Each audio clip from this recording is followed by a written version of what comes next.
দুনিয়ার পেছনে ঘুরিয়া কি পাইছো? কই নমরুদ কি পাইল, সাদ্দাত কি পাইল, ফেরাউন কি পাইল? ফেরাউনের লাশ তো আজও পড়ে আছে। মিশরের পুরা ক্ষমতা পাইয়া এছিল একটা ফকিন্নির বাচ্চা। ফেরাউন না, চরম এক ফ্যামিলি ছিল, গরিব। ক্ষেতের মধ্যে শশা এডিরে টাইনা টাইনা মিশরে নিয়ে বিক্রি করে 8 আনা পয়সা পাইত। ওই সময়ের হিসাবে যা পাইয়া পাইয়া আস্তে আস্তে আস্তে আস্তে কিছু টাকা হয়েছে। এক সময় ফেরাউন চেয়ারে বৈশা, ওই তদানীন্তন সময়ের মূল প্রধান বাদশা মারা গেছে। ফেরাউন বৈশা এক পর্যায়ে পাওয়ার পাইয়া ওজির আজম হামানকে বলে, শরীরের মধ্যে কেমন যেন এক গরম গরম ভাব, তো কি করবা? কয় খোদা দাবি করতে মনে চায়। হামান বলে করো, করলে আর ছোট খোদা দাবি করে লাভ কি, বড়টাই করো। কোরআনের আয়াত। ফেরাউন বলল আনা রব্বুকুমুল আলা, আমি শুধু খোদা না বরং সব খোদার বড় খোদা। সেই ফেরাউন মাটি গ্রহণ করে নাই, আজও জমিনের মধ্যে আছে। কই গাদ্দাফি, কই সাদ্দাম, চোখের সামনের গুলো বলতেছি, কই চোখের সামনে সব শেষ। আমেরিকার বুশ কোথায় গেল? চোখের সামনে যমুনা গ্রুপের মালিক কই গেল? মহামারী করোনায় আক্রান্ত হয়ে গেল, ডাক্তারকে বলে কত হাজার কোটি টাকা চাও, স্পেশাল ফ্লাইটে আমাকে সিঙ্গাপুরে নাও। টাকা দিতে চাইলো, কিন্তু কেউ দেহর মধ্যে রুহুটা ফিরায় দিতে আর পারলো না। সাদা কাফনের প্যাকেট হয়ে চলে গেল। কই বিল্ডিংওয়ালা? বিল্ডিং পড়ে আছে, বিল্ডিংওয়ালা নাই। তো দুনিয়া দুনিয়া যারা করো, কত যুবক চোখের সামনে হঠাৎ বলে বুকে ব্যথা, ধইরা দেখে নাই। এক যুবক সন্তান এলাকায় সবাই তারে ভালো জানে, সিঙ্গাপুরে যাবে, ভিসাও হইছে, কয়েক মাসের মধ্যেই চলে যাবে, ফ্লাইট আসবে, ভিসা হয়ে গেছে। আদরের সন্তান, কয়েকদিন আগের ঘটনা, সকাল 8টা-9টায় বলে আম্মু আমি একটু দোকানে যাই। কেন? বলে আমার বন্ধু ডাকছে, একটু চা পান করবে, একটু চা খাই আসি। তো মোটর বাইক নিয়ে রওনা হয়েছে। এমন ভাবে অ্যাক্সিডেন্ট হয়ে গেল, জায়গায় শেষ। সিঙ্গাপুরের ভিসাও রেডি, কিন্তু কবরের ভিসা যাচ্ছে কে জানে। বন্ধুর সাথে আর দেখাও হলো না। কি পরিমাণ যুবক বাইক অ্যাক্সিডেন্টে মরে যায়, ওটি তো আর বুড়ারা উঠে না। ওই মরণস্ত্র যুবকদের, বাইক চালায় যারা, এটা একটা নতুন মরণস্ত্র। এটা হলো ডাইরেক্ট, আর ইনডাইরেক্ট মরণস্ত্রের নাম মোবাইল। এটা তোমার ডাইরেক্ট মারবে না, আস্তে আস্তে কিডনি খাবে, হার্ট দুর্বল করবে, ব্রেন দুর্বল করবে। এই মোবাইলে চোখের পাওয়ার নষ্ট করে। এ বানায় বলতেছি, লজ্জা শরম না থাকলে কি করা? সারা রাত এই মোবাইলটা নিয়ে যারা চোখের জেনা করে, কানের জেনা, হাতের জেনা, জবানের জেনা, অন্তরের জেনা করে সারা রাত, এরে কি বয়ান দিলে বুঝে আসবে? বুঝে আসে না। ওই যে শুরুতেই বলছিলাম, বুঝ নাই। যেদিন বুঝ আসবে তখন আফসোস করলেও লাভ হবে না। তোমার কিডনি ড্যামেজ করে দিল, খবর নাই। হার্ট দুর্বল করে দিল, খবর নাই। চোখের পাওয়ার দুর্বল করলো, খবর নাই। এই একটা মোবাইলে লেখাপড়া নষ্ট করলো, খবর নাই। মায়ের সাথে তোমার সাথে বেয়াদবি শিখাই দিল মোবাইলে, খবর নাই। মোবাইলকে ঠিক রাখতে গিয়ে কত সন্তান মায়ের সাথে বেয়াদবি করেছে। মোবাইলকে কেন্দ্র করে কত সন্তান বাবার সাথে বেয়াদবি, এই মোবাইলকে কেন্দ্র করে কত ছাত্র শিক্ষকের সাথে বেয়াদবি, কত সন্তান মুরব্বির সাথে আলেমের সাথে বেয়াদবি। এক মোবাইলের কারণে লেখাপড়া নাই, চরিত্র নাই, শরীর শেষ, জীবন শেষ, যৌবন শেষ। আছে একটা মূর্তির মতো দেহ, রুহুটা চলে গেলে দেহটাও শেষ। তাহলে এটা হলো ইনডাইরেক্ট মরণস্ত্র। আর ডাইরেক্ট যুবকের মরণস্ত্রর নাম কি? দাবি দয়া ছাইরা মায়ে বাবার থেকে আগেই ছাড়াই নিস। যারা মোবাইল চালাও 24 ঘন্টা পাগলের মতো, কখন যে হঠাৎ করে স্ট্রোক করে মরে যাবি বলা যায় না, বিদায় নিয়ে আনিস মা বাবার থেকে আগের থেকে। আর যত মনে চা আকাম করে নে, কখন চলে যাবি তোর টিকিট নেই। মনের খাহেশ মিটাইয়া কর, যেন আর কোনো খাহেশ না থাকে, আফসুস না থাকে যে এটা পারলাম না। আবার তোমার মতো কত যুবক, শুরুতেই বলছিলাম, এরা স্কুলে পড়ে, কলেজে পড়ে, চাকরি করে, ব্যবসা করে, 5 বেলার নামাজ পড়ে, মা বাবার খেদমত করে, কারোর সাথে খারাপ আচরণ করে না, এক বেলার নামাজও বাদ দেয় না। বহু যুবক আছে, একটু নিজেরে বুঝাইও তুমি কেন পারো না। কোনো ওয়াজের দরকার নাই, এই কথাটাই তোমার বিবেকরে তুমি একটু ধাক্কা দিও। এই বিবেক, আমার মতো যুবক স্কুলে পড়ে নামাজ পড়লে আমি পারি না কেন? আমার মতো জেনারেল লাইনের ছেলেটা যদি কলেজে পড়ে নামাজ পড়ে আমি পারি না কেন? আমার মতো যদি জেনারেল সন্তানটা চাকরি করে নামাজ পড়ে আমি কেন পারি না? ব্যবসা করে নামাজ পড়ে আমি কেন পারি না? আমার মতো জেনারেল লাইনের সন্তান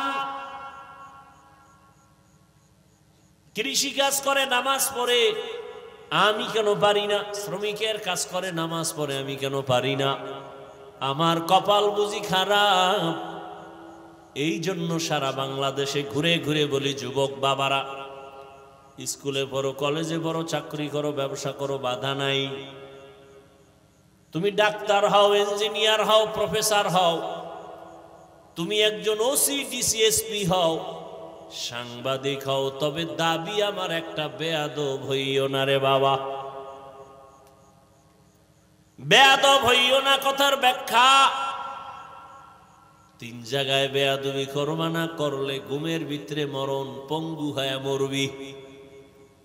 এক, মা বাবার সাথে বেয়াদবি করবা না, কারণ মা বাবার বরদোয়া লাগলে মরার আগে পঙ্গু, মরার পরে না আগে। খুব সাবধান। 2, শিক্ষকের সাথে বেয়াদবি করবা না, কারণ তুমি আজকে মানুষ হওয়ার পেছনে মা বাবার চোখের পানি, শিক্ষকের অবদান অস্বীকার করার কোনো সুযোগ নাই। 3, তুমি উলামায়ে কেরাম মুরব্বীদের সাথে বেয়াদবি করবা না। এবং এ কথাটাও লিখে রাখবা, কোনো মা বাবা সন্তানকে বরদোয়া করে না, কোনো শিক্ষক ছাত্রকে বরদোয়া দেয় না, কোনো আলেম উম্মতকে বরদোয়া দেয় না। তবে বরদোয়া করা লাগে না, অন্তর থেকে এসে যায়। মা বাবায় তোমার আচরণে কষ্ট পাইয়ে যদি বলে, আহ এটাই তোর জন্য কাল, এই নিঃশ্বাসটাই তোর জন্য শেষ, ধ্বংসের কারণ। শিক্ষক তোমার আচরণে কষ্ট পেয়ে যদি নিঃশ্বাস ফেলে, তোমার লেখাপড়া ধ্বংসের জন্য নিঃশ্বাসটাই যথেষ্ট। উলামায়ে কেরাম যদি কষ্ট পেয়ে নিঃশ্বাস ফেলে, তোর চরিত্র ধ্বংসের জন্য নিঃশ্বাসটাই যথেষ্ট। মানুষের জীবনের সবথেকে অমূল্য সম্পদ হলো চরিত্র। আর একটা অমূল্য সম্পদের নাম সুস্থ জীবন। এই দোনোটা নষ্ট করে মোবাইল। চরিত্র নষ্ট করে মোবাইল, সুস্থতাও নষ্ট করে মোবাইল। সংক্ষেপে 1 মিনিটে একটা উদাহরণ দিয়ে শেষ করি। আল্লাহর দেওয়া মানুষের সুস্থতার জন্য আল্লাহ দিয়েছেন অমূল্য একটা সম্পদ, ফ্রি রাতের ঘুম। সারাদিন তুমি ঘুমাইলেও রাতের 1 ঘন্টা ঘুমের বরকত হবে না। সেই রাতের ঘুম শরীরের ঔষধ, তাও কিন্তু প্রথম রাতের অংশের ঘুম ঔষধ না, রাতের শেষ অংশের ঘুম ঔষধ না, মধ্যখানের ঘুম। কোন ঘুম? রাতের মধ্যখান সময়ের ঘুম শরীরের মহা ঔষধ। আর সেই ঘুমটাকে নষ্ট করো মোবাইল দিয়া, অনায়াসে অসুস্থ হয়ে যাবা, টের পাও না কেন? বয়স বাড়বে তখন সব টের পাইবা, অকাল মরণ হবে, অকাল। ইয়া আইয়ুহাল্লাযীনা আমানুত্তাকুল্লাহা ওয়াল তানজুর নাফসুম মা কদ্দামাত লিগাদিন ওয়াত্তাকুল্লাহ। তোমার এই জীবনের কোনো মূল্য নাই, তোমার আসল একটা জীবন আছে, পরকাল জীবন। আজকে কাজী নজরুল, কবি নজরুল নাই, সারা দেশের মানুষ কবি নজরুলের গুণগান গায়নি। কথা বলেন না কেন? কবি নজরুলের কবিতা বলে, তৃপ্তি অর্জন করে, জানে না সে নজরুলের চেহারাটা কেমন, জানে না সে নজরুলের শিক্ষক কারা, জানে না সে নজরুলের বাপমা কারা। মরিয়া গেল সে নজরুল সবার হৃদয় আছে অমর হয়ে। কথা ঠিক? তুমি মরলে স্মরণ করবে তোমার মা বাবা কি বলে, মনে মনে বলবে একটা মুসিবত দূর হয়ে গেছে, ওর কারণে কত জায়গায় লজ্জায় মুখ দেখাইতে পারতাম না, ওর চরিত্র এত খারাপ। মরিয়াও অমর যদি হতে চাও, এ দুনিয়া ছেড়ে দাও, আখিরাতের সামনের জীবন তুমি অর্জন করো। তোমার আসল জীবন পরকালের জীবন। এই আমরা যারা দুনিয়া দুনিয়া বাদ দিয়া চেষ্টা করি আখেরাত আখেরাত, এই চিন্তায় নামাজ পড়লাম, দাড়ি রাখলাম, টুপি পরলাম, জিকির করি, তেলাওয়াত করি, পর্দা করি, হালাল খাই, বলো তো আমাদের থেকে সম্মান কমে গেছে? বরং আল্লাহর জাতের কসম, এখনো কোরআনওয়ালা রসুলের আদর্শওয়ালাদের মতো শান্তিতে আর সম্মানের জমিনে কেউ নাই। আর যারা আখিরাত বাদ দিয়া শুধু দুনিয়া দুনিয়া দুনিয়া দুনিয়া করে পাগলের মতো ঘুরছে, আজকে তারা দুনিয়াও পেল না, আখিরাত তো পাবেই না। কই দুনিয়া? কিচ্ছু নাই, শেষ। চেয়ারম্যানের চেয়ারের মেয়াদ শেষ, এমপি সাহেবের চেয়ারের মেয়াদ শেষ। আল্লাহর রহমতে যারা আমরা নবীর আদর্শে আমগো চেয়ারের মেয়াদ শেষ হবে দূরের কথা, মেয়াদি নাই। শেষ হবে কি? মেয়াদি নাই। এটার কারণ কি? টাকা দিয়া সম্মান কিনলে প্রথমে ফুলের মালা, ফাইনালে জুতার মালা। আর আমার মাওলার দেওয়া সম্মান হলো দুনিয়ায়ও বাদশাহ, পরকালেও বাদশাহ। এজন্য আখিরাতের মালা গলায় লাগাও। কই আমরা যারা দুনিয়া বাদ দিয়া চলি, কই আমগো ব্যবসাও চলে, চাকরিও চলে। আচ্ছা, আখিরাত নিয়ে চলার মানে কি ব্যবসা করা যাবে না, চাকরি করা যাবে না? সব যাবে, বাকি আখিরাত বানায় করতে হবে। কি করতে হবে? ও যুবক বাবারা, তোমরা দুনিয়া দুনিয়া করিয়া তিন বেলা খাও, আমরা আখিরাত আখিরাত বলিয়া এক বেলা খাই। এই মোনাজাত দিয়ে তুমি এক্ষুনি বুঝো, তোমরা দুনিয়া দুনিয়া বইলে কয় বেলা খাও? এক বেলা। আর আমরা আখিরাত আখিরাত বইলে কয় বেলা খাই? তো তুমি আমার থেকে আগাইলা কই?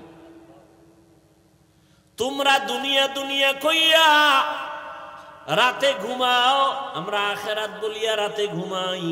তুমি দুনিয়া দুনিয়া করিয়া আজকে তুমি বান্দা বিভিন্ন দেশে ঘুরো, আমরা আখিরাত আখিরাত বলিয়া আমরা দেশ বিদেশে ঘুরি। তোমরা দুনিয়া দুনিয়া করে চাকরি করো, ব্যবসা করো, বিয়া করো, আমরা আখিরাত আখিরাত করে ব্যবসাও করি, চাকরিও করি, বিয়া শাদিও। তোমাদেরও সন্তান আছে, আমাদেরও আছে। তাহলে তোমরা আগাইলা কোথায়? কই আমাদের তো খানা বন্ধ হয় নাই, ঘুম বন্ধ হয় নাই, চাকরি বন্ধ হয় নাই, হয়তো বা তোমাদের তুলনায় 10তলা বিল্ডিং নাই, টাকার পাহাড় নাই, কিন্তু আমাদের কাছে যে সম্মান আছে এটা তোমাদের কাছে নাই।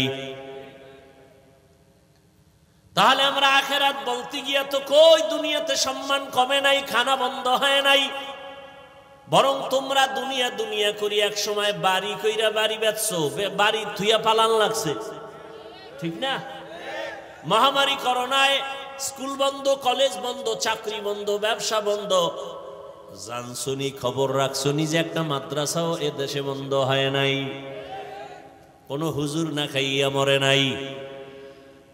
মাস্ক পরছে, ট্রিপল মাস্ক, মরবে না করোনা, কিন্তু এই সময় মানুষ মরে নাই। বাবা মারা গেছে, ছেলেরা কাছে যায় না, করোনা। কিন্তু তাকাইয়া দেখছো ওই সময় আমার দেশের টুপিওয়ালারা শত শত করোনার লাশ হাত দিয়া ধইরা গোসল করাইয়া, কাফন পরাইয়া, জানাজা পড়াইয়া কবরে রাখছেন। একজন হুজুরেও করোনাই মরে নাই, আর ট্রিপল মাস্ক ওয়ালারা মরে গেছে। সম্মান আমার আল্লাহর দেওয়া, এটা বড় দামি। এজন্য ১০০০ বছর আগে রহমতের নবী বলে গেছেন, চ্যালেঞ্জ দিয়ে গেছেন, দুই জিনিস ধরে রাখলে ঈমানও যাবে না, সম্মানও যাবে না। তারাকতু ফীকুম আমরাইন লান তাদিল্লু মা তামাসসাকতুম বিহিমা কিতাবাল্লাহি ওয়া সুন্নাত রাসূলি। দুই জিনিসের এক হলো কোরআন, দ্বিতীয় হলো রাসূলের সুন্নাত আদর্শ। ও মুসলমান যুবক বাবার, আমাকে জবাব দাও, নবীজির রেখে যাওয়া আদর্শ এটা মানবে হিন্দুরা, বৌদ্ধরা, খ্রিস্টান? নবীজির রেখে যাওয়া আদর্শ মানবে কারা? কোন দেশের? লন্ডন? কোন দেশ বলেন? সারা দুনিয়ার মুসলমান শুধু এই নাগরপুরের ডাবাত না? আপনাদের জন্য আলাদা কিছু না? আপনারা মুসলমান না? কোনটা মানেন না কেন? রসুলের আদর্শ। আচ্ছা, মানলে ক্ষতি হয়? একজনে বলেন হ্যাঁ রসুলের আদর্শ মানলে ক্ষতি। আল্লাহর কসম, আমি এখন নবীর আদর্শ বাদ দিয়ে দেব, আমি বাদ দেব। বলেন দাড়ি রাখলে ক্ষতি হয়? তাহলে আমি দাড়ি কাটবো, এখন কাটবো, কোনো কথা নেই। নামাজ পড়লে ক্ষতি? বরং দাড়ি না রাখলে কি ক্ষতি? 1 নাম্বার, এই লিখে রাখ, ঘরের দরজায় টানায় রাখবি। দাড়ি কাটলে 1 নাম্বার ক্ষতি, যৌবন চলে যাবে।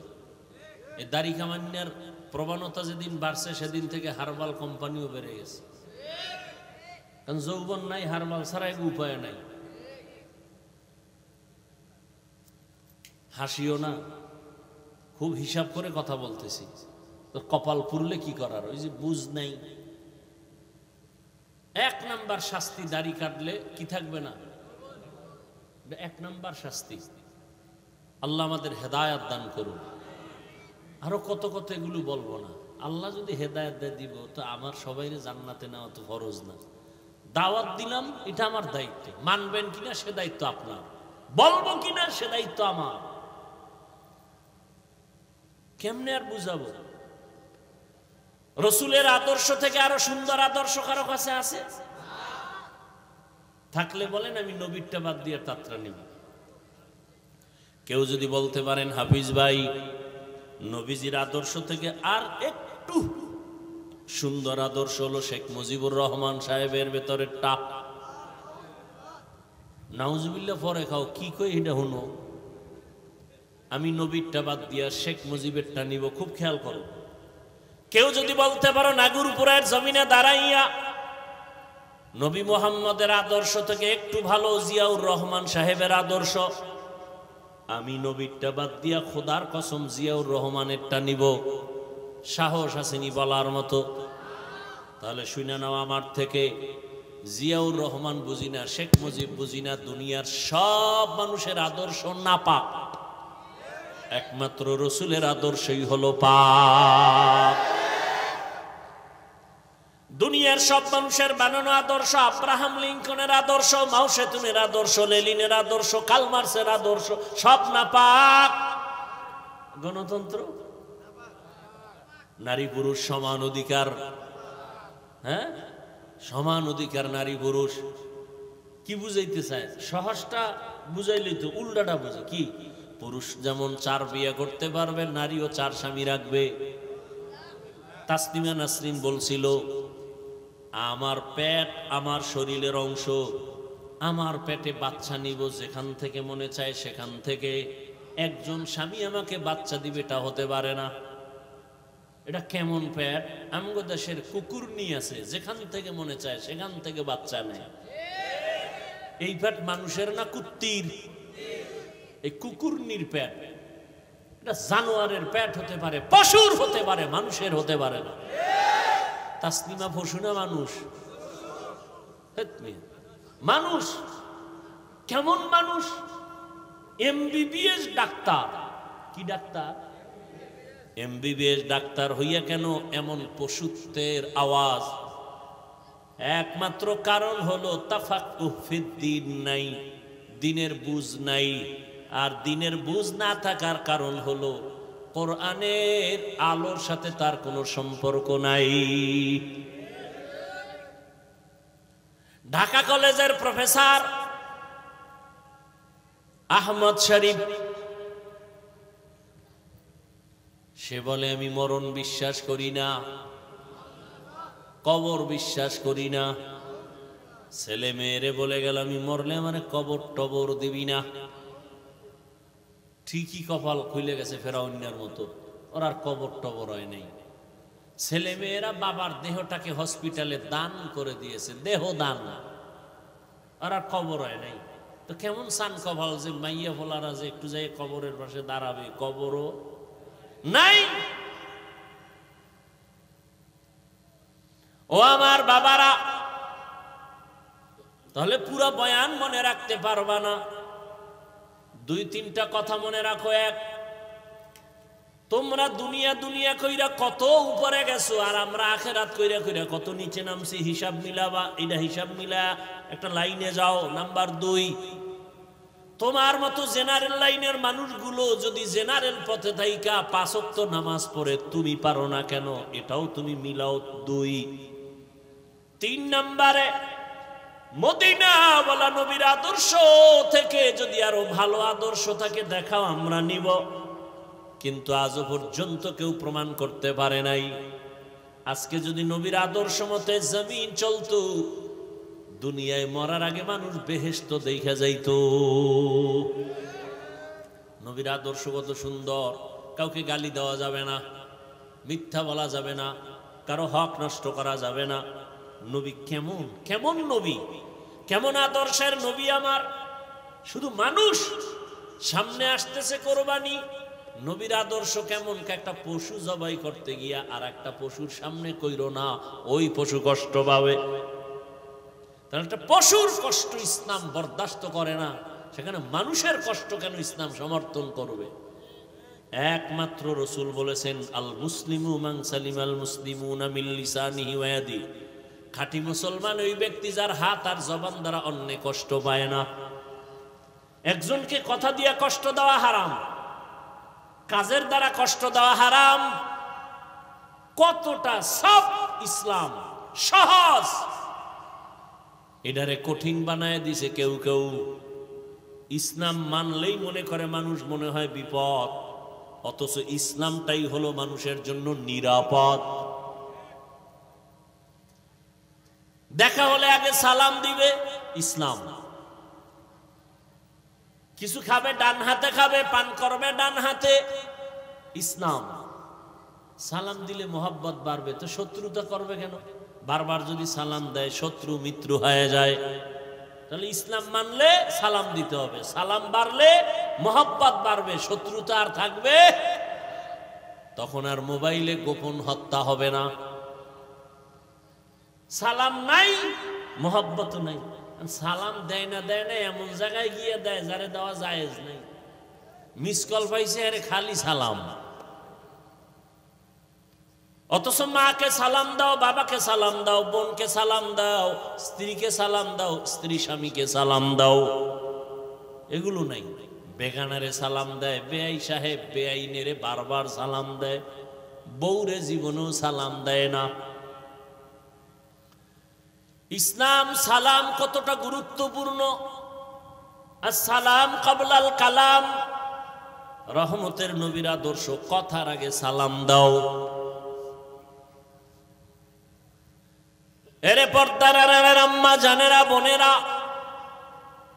এখনো এই এলাকায় বহু মহিলারা আছে, 5 বেলার নামাজ পড়ে, পর্দা করে, স্বামীর মাল হেফাজত করে, মোবাইলে সময় নষ্ট করে না, নাই? আছে। এরে আম্মা জানেরা, আপনারা কেন পারবেন না? আপনার কারণেই তো জমিনে ভালো ভালো সন্তান আসছে। ভালো সন্তানগুলো ভালো মায়ের কারণেই হয়েছে। মায়ের আদর্শ ভালো তো সন্তান ভালো। জেনারেল লাইনে যত ভালো সন্তান দেখবেন মা ভালো হওয়ার কারণে। ওসি সাহেবের ব্যবহার ভালো কেন? কয় মায়ের ব্যবহার ভালো। এসপি সাহেবের ব্যবহার এত সুন্দর কেন? বলে মায়ের চরিত্র ভালো। দুনিয়ার লাইনেও ভালো সন্তান মায়ের কারণে, আখেরাতের লাইনেও ভালো ভালো সন্তান আসছে মায়ের অবদান। খাজা মঈনুদ্দিন চিশতি আজমিরি রহমাতুল্লাহ আলাইহি মদিনাতুল মুনাওয়ারা থেকে ভারতে আসছেন, কালেমার দাওয়াত দিলেন, লক্ষ লক্ষ বিধর্মী মুসলমান হলো। মায়ের সামনে আনন্দ। মা বলে বাবায় আনন্দ কেন? বলে লক্ষ লক্ষ বিধর্মী মুসলমান। মা বলে মঈনুদ্দিন এটা সব আমার অবদান, তোমার কিছুই না।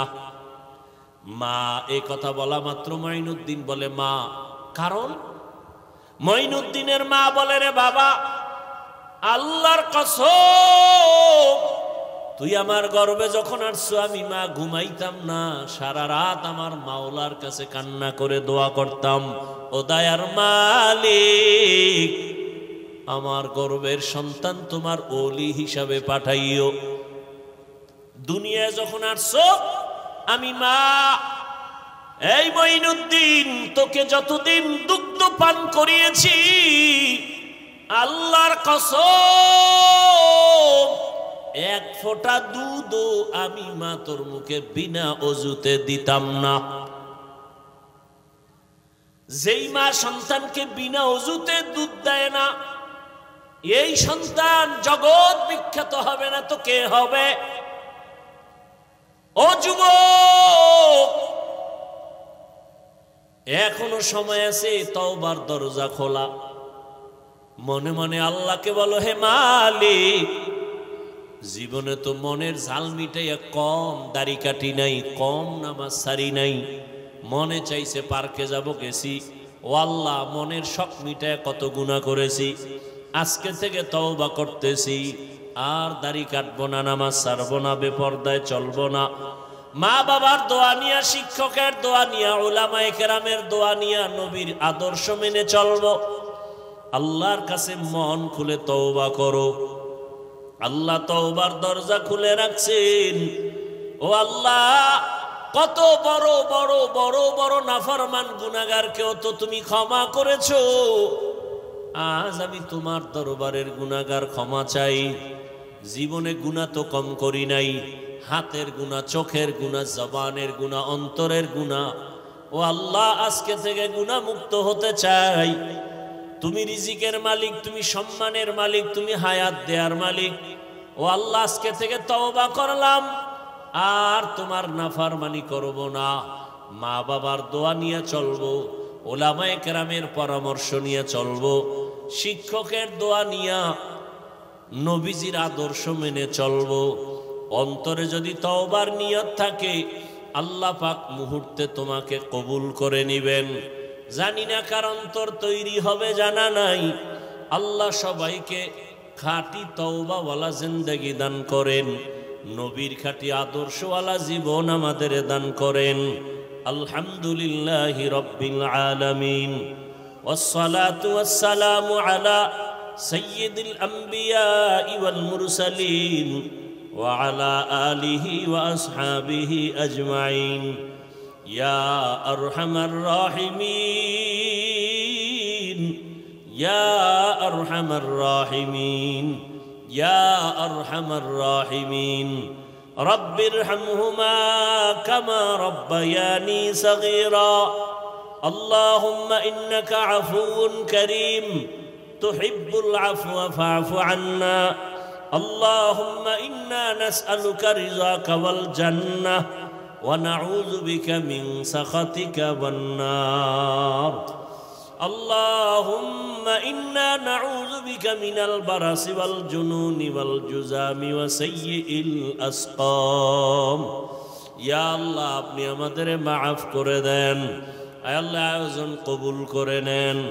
সার্বিক সহযোগিতা মেহনত যারা করেছেন কবুল করে নেন। এলাকায় শান্তি দান করেন। আয় আল্লাহ, ঘরে ঘরে সুন্নতের আমল চালু করে দেন। মা বোনদের আবেদা বানায় দেন, পর্দা নিশি বানায় দেন। সন্তানগুলো নেককার বানায় দেন। লেখাপড়া পরীক্ষায় কামিয়াবি দান করেন। আমার কলিজার প্রত্যেকটা যুবকের